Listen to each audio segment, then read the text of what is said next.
गए और दौड़ दौड़ करके अपनी माताओं के पास जाने लगे। माताओं से कहते, अरे मैया, तू अपने घर के दरवाजों को बंद कर ले। तू तो कह रही थी कि हमारी पार्वती जीजी का दूल्हा आ रहा है, हमारा जीजाजी आ रहा है, लेकिन वो तो यमराज की बारात है।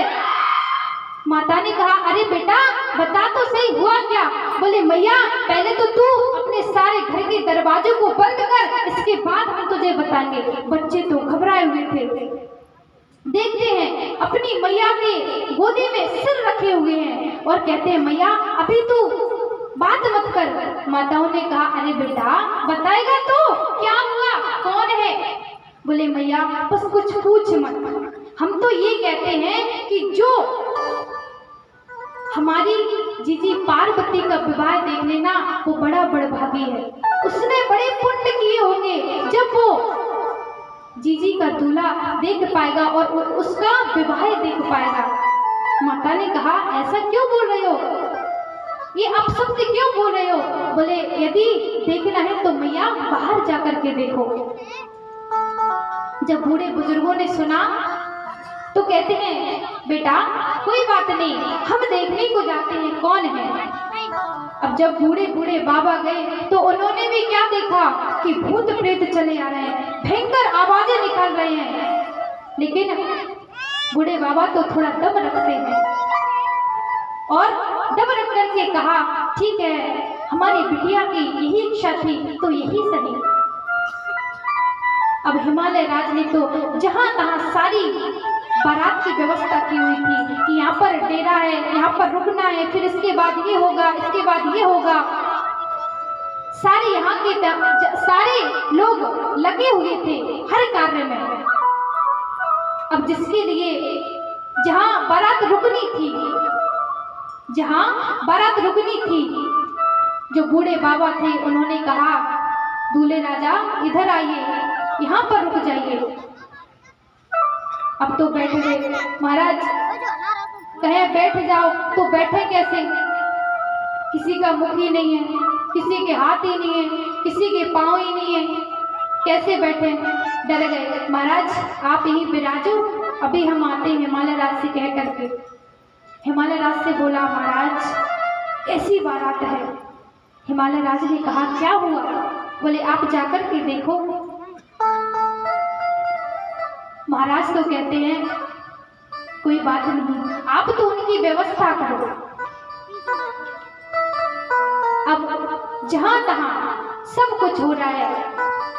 अब दूल्हा क्या करता है कि टीका के लिए आता है। तो माता मैना बड़ी अपनी सखियों के साथ आ रही है।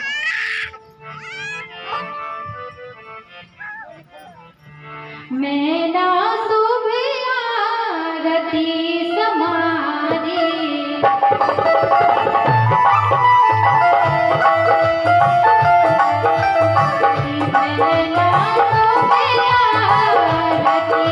समारी, मैना सुबह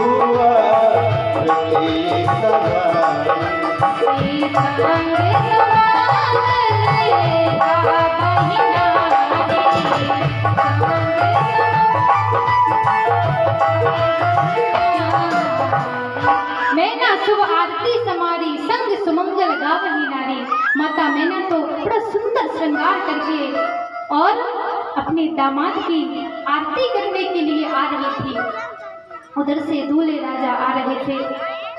तो दूल्हे राजा के साथ में अभी भी देवता नहीं आए, भूत ही आ रहे हैं। भोले बाबा ने विष्णु भगवान से कहा, देखो प्रभु, आपने ही मुझसे विवाह करने के लिए कहा था और आप ही दूर दूर भाग रहे हैं, ऐसा क्यों? ऐसा क्यों? विष्णु भगवान ने कहा, देखो यदि मैं तुम्हारे पास आऊंगा तो ठीक नहीं होगा। बोले कैसे? अब इधर से तो मैना माता आ रही थी और इधर भोले बाबा विष्णु भगवान से कह रहे थे कि आप हमारे साथ आओ। अब जैसे ही साथ आए और इधर से मैना मैया आई और दरवाजे पर खड़े हुए थे, और जैसे विष्णु भगवान आए तो किसने भाग लिया? जो सर्प थे उन्होंने भाग लिया महाराज। अब सर्पों ने भागा तो जटाएं खुल गई, जो कमर से सर्प बंधा हुआ था वो भी भाग गया। अब तो महाराज नग्न अमंगल वेश हो गए महाराज। अब ऐसे होगी तो फिर मैं ना तो डर गई और भाग गई। अरे ये दूल्हा कैसा है, ये अमंगल वेश धारण करने वाला मेरी बेटी का दूल्हा है। और भाग गई, थाली माली फेंक दी। अब नारद जी आए। नारद जी ने भोले बाबा से कहा, बाबा ये क्या किया तुमने, ऐसा वेश क्यों बताया अपनी सासू माँ को, अपनी सासू माँ को तुमने ऐसा वेश क्यों दिखाया, रुद्र वेश क्यों दिखाया, डरावना वेश क्यों दिखाया। भोले बाबा ने नारद जी से कहा, नारद जी पता है मेरी सासू माँ ना बड़ी चतुर है। बोले वो कैसे। बोले मेरी सासू माँ जानती है कि इस थाली में क्या क्या है, रोली और जल। तो मेरी सासू माँ जानती है कि मेरे दामाद के सर पर स्वयं गंगा मैया विराजमान है, उनके लिए एक लोटा जल किस काम का, एक लोटे जल से क्या होगा। इसलिए नारद जी मेरी सासू माँ इस लोटे को फेंक करके भाग गई। अच्छा और फिर ये बताओ कि दूल्हे के लिए क्या लगाया जाता है, तिलक लगाया जाता है, दूल्हे के लिए तिलक लगाया जाता है। भोले बाबा कहते हैं कि मेरी सासू माँ इतनी चतुर है, इतनी होशियार है कि मैं तो सारे अंग से इस भस्म को लगाई हुई हूँ, तो उसके लिए छोटी सी रोली किस काम की। और बोले और क्या। बोले मेरी सासू माँ दीपक से मेरी आरती करने के लिए आई थी, लेकिन उन्होंने मेरे सर पर चंद्रमा को देखा तो मन में विचार करती हैं, अरे मेरे दामाद के सिर पर तो सिर्फ चंद्रमा प्रकाशित हो रहा है कि छोटा सा दीपक मेरे दामाद के इस चंद्रमा के सामने शोभा बढ़ाएगा। और देखो नारद जी तुम कहते हो कि तुमने ये वेश मेरी सासू माँ को क्यों दिखाया, तो देखो मैं हमेशा कहता हूँ कि मेरे वचन यानी भगवान के वचन झूठे पड़ सकते हैं, लेकिन भक्त के वचन कभी झूठे नहीं पड़ सकते। नारद जी ने कहा अच्छा। बोले हाँ। भोले बाबा कहते हैं कि मैंने तुम्हारी बात रखने के लिए ही ये वेश अपनी सासू माँ को बताया। नारद जी ने कहा मैंने कब कहा था महाराज कि आप सासू माँ के सामने नग्न हो जाना, ये सब वेश दिखा देना, मैंने तो कभी नहीं कहा। भोले बाबा कहते हैं झूठ मत बोलो, जब तुम पार्वती की हस्तरेखा देखने के लिए आए थे तो तुमने सासू माँ से और हमारे ससुर जी से क्या कहा था कि जो इसका पति होगा वो कैसा होगा, जोगी जटिल अकाम मने नगन अमंगल वेश, इसका जो पति होगा वो कैसा होगा, योगी होगा, जटाओं को धारण करने वाला होगा, जो हमेशा संसार में अमंगल वेश यानी नंगा ही घूमता रहता होगा। उसके लिए कोई वस्त्र की आवश्यकता नहीं है, उसके लिए कोई संसार की चीजों की आवश्यकता नहीं है। इसलिए नारद जी मैंने तुम्हारी ही बात रखने के लिए ये वेश धारण किया, ये वेश अपनी सासू माँ को बताया, ये स्वरूप अपनी सासू माँ को दिखाया। नारद जी कहते हैं ठीक है महाराज, जो कुछ किया आपने मेरे लिए किया, लेकिन अब ये विवाह कैसे होगा ये बताइए। भोले बाबा कहते हैं वो तो आप बताइए, आपने मुझसे कहा था कि पार्वती तुम्हारे लिए तपस्या कर रही है और तुम ही उनकी हस्तरेखा देख करके गए थे, अब तुम ही बताओ कि आगे क्या होगा। नारद जी कहते हैं कि आप प्रभु फिर से अपने वस्त्रों को धारण कीजिए, अपनी जटाओं को संभालिए और सुंदर स्वरूप धारण करिए मेरी इच्छा से, क्योंकि पहले तो मैंने कहा था कि आपकी पुत्री का जो पति होगा वो अमंगल वेश को धारण करने वाला होगा, लेकिन अब आप मेरे कहने से मंगल वेश को धारण कर लीजिए। भोले बाबा कहते हैं ठीक है, आप जाओ और मैना रानी को समझाओ नारद जी कहते हैं ठीक है। इधर भगवान भोलेनाथ अपनी डेरा पर वापस आ जाते हैं जहाँ पर बारात रुकी हुई थी। अब जब बारात इधर आ जाती है उधर नारद जी माता मैना के पास जाते हैं। माता मैना से कहते हैं देवी क्या हुआ? इधर माता मैना नारद जी को खूब गालियां सुना रही है। अरे नारद, मैंने तेरा क्या बिगाड़ा था जो तूने मेरा बसा हुआ घर उजाड़ दिया? बहुत गालियां दे रही है। माता पार्वती शांत बैठी हुई है, लेकिन नारद जी गए। नारद जी ने कहा मैया क्या हुआ? अब तो भड़क गई मैया और कहती है अरे नारद, मैंने तेरा क्या बिगाड़ा था जो तूने मेरी पुत्री के लिए ऐसा वर बताया और उसे तूने तपस्या करने के लिए कहा और मेरा तो तूने आज बसा हुआ घर ही उजाड़ दिया। नारद जी कहते हैं अरे मैया, मैंने कुछ नहीं किया। मैया कहती है अरे नारद, मैंने क्या क्या देखा कि ऐसा विकट वेश धारण करने वाला दूल्हा? अरे मैं अपनी पुत्री का विवाह इस दूल्हे से कभी नहीं करूंगी। मैं अपनी पुत्री को लेकर के कुएं में कूद जाऊंगी, पहाड़ से गिर जाऊंगी, अग्नि में जल जाऊंगी, लेकिन अपनी पुत्री का विवाह कभी भी इसके साथ नहीं करूंगी। भोले बाबा तो ऐसा ही वेश धारण करते हैं, लेकिन नारद जी कहते हैं मैया आप समझने का प्रयास करो, ये जगत जननी जगदम्बा है और वो स्वयं परमात्मा है, भोलेनाथ है। आप कहती हो कि मैं इसके साथ अपनी पुत्री का विवाह नहीं करूंगी, तो ये संभव नहीं है, क्योंकि हमेशा जगत जननी तो भगवान भोलेनाथ के साथ ही विराजती है। जब इतना कहा तो माता पार्वती भी कहती है,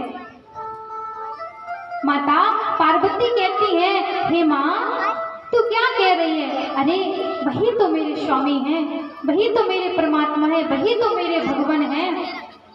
माँ मैं भी उनके अलावा किसी से भी विवाह नहीं करूंगी।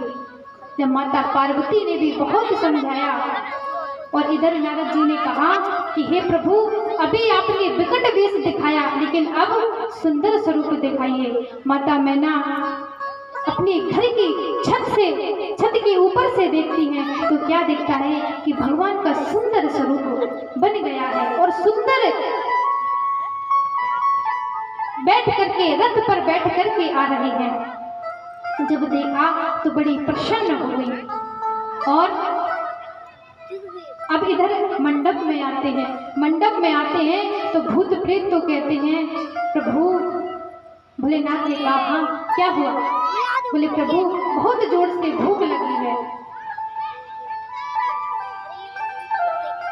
भगवान ने कहा नारद जी से कि नारद जी कुछ करो, हिमालय राज से कहो कि इनकी भोजन व्यवस्था की जाए।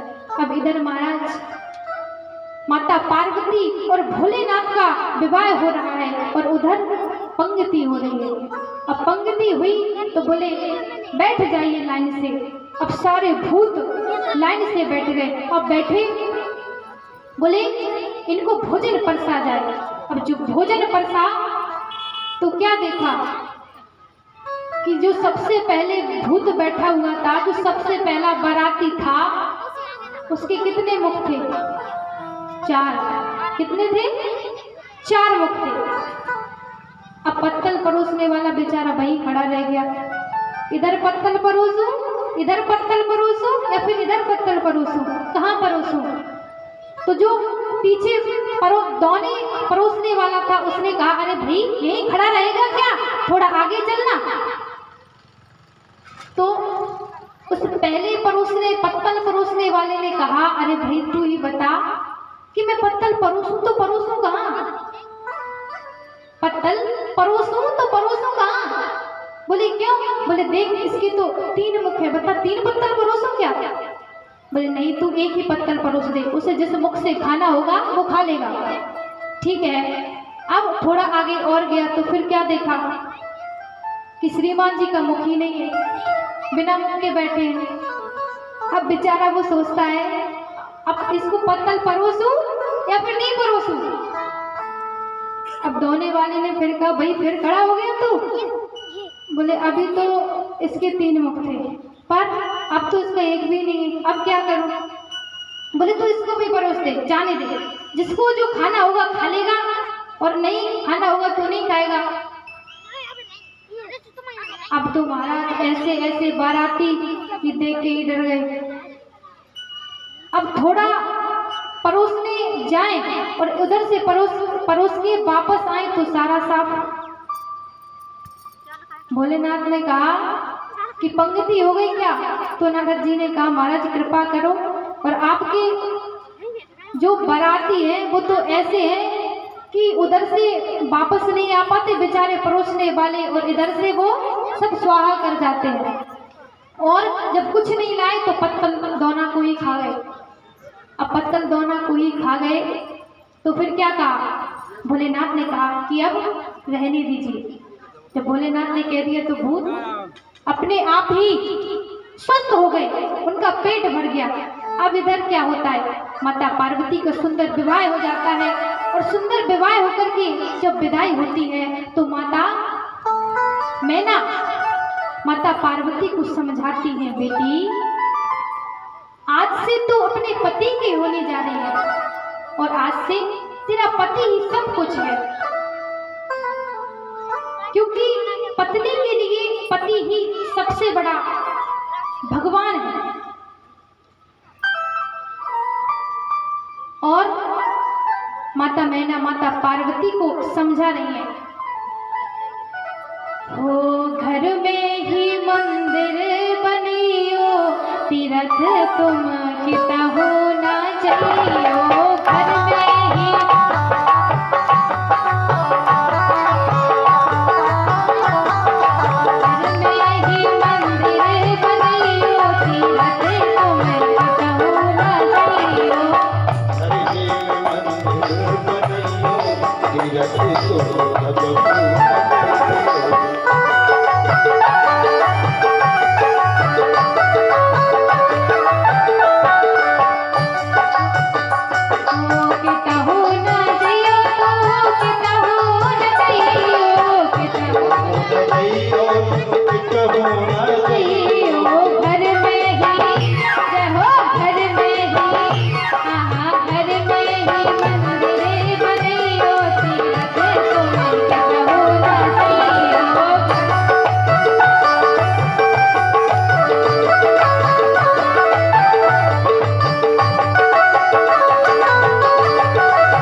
बजाएंगे, मीठी मीठी ताली की घंटी बजाएंगे, मीठी ताली की घंटी बजाएंगे। ज्ञान ज्ञान वो ज्ञान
बजाने के लिए बोलती हूँ तो पहले बोलूँगी राधे, तो थोड़ा तो बजाएंगे, ऐसे ऐसे बजाते हो तो फिर अपने हाथ नीचे क्यों आ जाते हैं, ऐसा क्यों है, कष्ट होता है।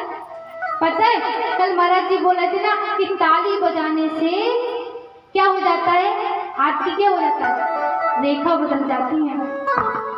जिसके पतिदेव मदरा पान यानी शराब यानी दारू पीते होंगे ना, और जो पत्नी ताली बजाएगी तो उसकी वो रेखा भी सुधर जाएगी, उसका पति भी ऑटोमेटिक खाती बाबा सुधार देंगे। इसलिए जब कीर्तन हो तो ताली जरूर बजाया करो, क्योंकि ताली बजाने से भगवान बड़े प्रसन्न होते हैं। ताली बजाने से, गाने से और नाचने से भी। अच्छा एक बात बताओ, यहाँ की माताएं नाचना नहीं जानती? बताइए कौन कौन नाचना जानता है, हाथ खड़ा कीजिए। आज मैं आपको एक बार नृत्य करा के रहूंगी, चाहे कुछ चाहे मुझे अभी एक भजन और गाना पड़े। अच्छा करोगी? वो मैया बोलेगी मैं करूंगी। अच्छा ठीक है, तो मैं एक भजन और गाती हूँ, जिसको नाचना आता हो वो पक्का नाचना, यदि नहीं नाचोगी ना तो फिर क्या होगा, ठाकुर जी ना गुस्सा हो जाएंगे राम जी, क्योंकि आपने कितने दिन से नहीं नाचा, आज 5वां दिन है और 5 दिन से आपने